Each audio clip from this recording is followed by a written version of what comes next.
Tear down those high places. Part 3. Jeroboam leads Israel into idolatry. Hello, my brothers and sisters in Christ. What was that? Hello, my brothers and sisters in Christ. Welcome and welcome back to my channel. For those of you who do not know, my name is Tameica Wright and I'm here. I haven't done one of these videos in a while, but I was led to pick it back up because there is something, hallelujah, that the Lord wants us to get. And I'm just so grateful. You know, I've been thinking about how important it is to study the Word of God despite, y'all, what's happening in our lives. God extends His grace to the just and the unjust, regardless of how faithless we tend to be.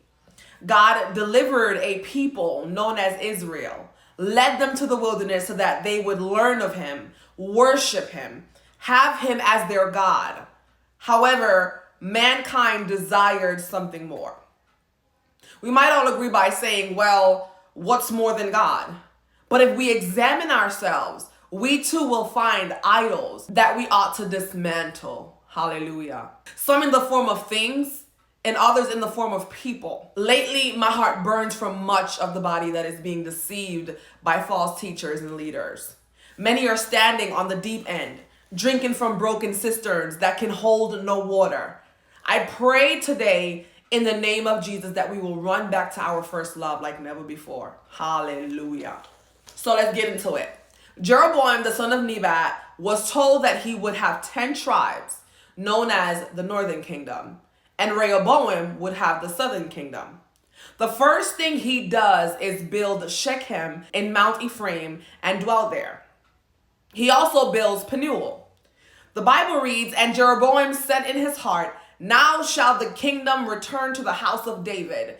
If this people go up and do the sacrifice in the house of the Lord at Jerusalem, then shall the heart of this people turn again unto their Lord, even unto Rehoboam, king of Judah.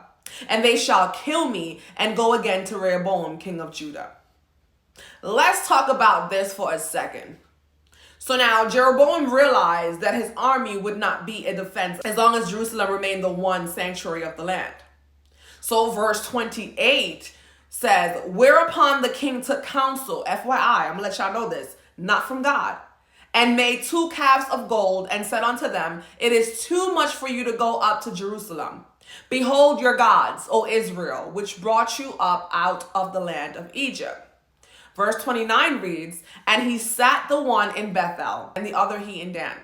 I want us to think about this for a second. The great redemption given to Israel by God was now being credited to golden calves. This reminds me of a dream that I had a couple of days ago.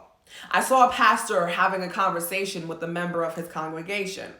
They were discussing the growth of an individual and how they overcame a lot since being a part of that ministry. The pastor goes on and on to say something along the lines of, yeah, I did my thing with them, right? In a boastful way, y'all, okay? And I will never forget how awful it felt to see a leader taking the credit for what God alone can do. My brothers and sisters in Christ, please know this. God is the only one that can change the heart of man. This is why we genuinely pray for people, but we cannot force people in the faith. If the Holy Spirit is not given the latitude to work in the heart of the individual, then there is nothing that you can do to change that. Hallelujah. The credit belongs to the master. All right, let's get back into this now. So Jeroboam takes the wrong counsel and builds these high places. And if that wasn't enough, he made a priest of the lowest of the people, which were not at all of the sons of Levi. Now, because the Levites have all migrated to Jerusalem, Jeroboam selects vile men to be the priests.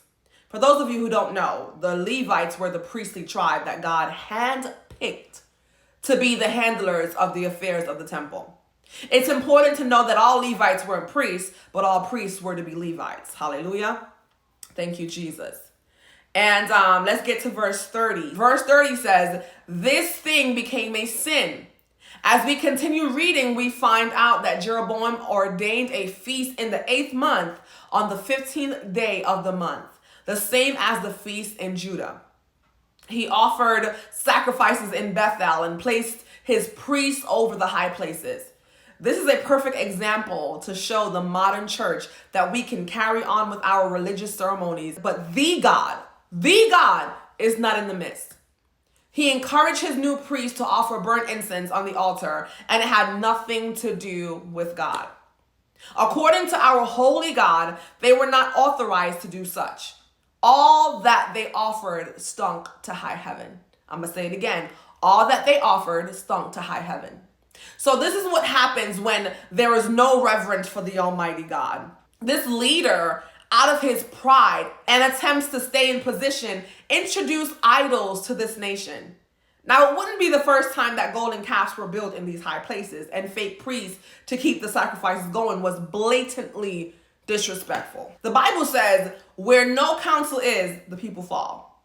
But in the multitude of counselors, there is safety. So after Jeroboam received terrible counsel, his heart led him on a downhill spiral.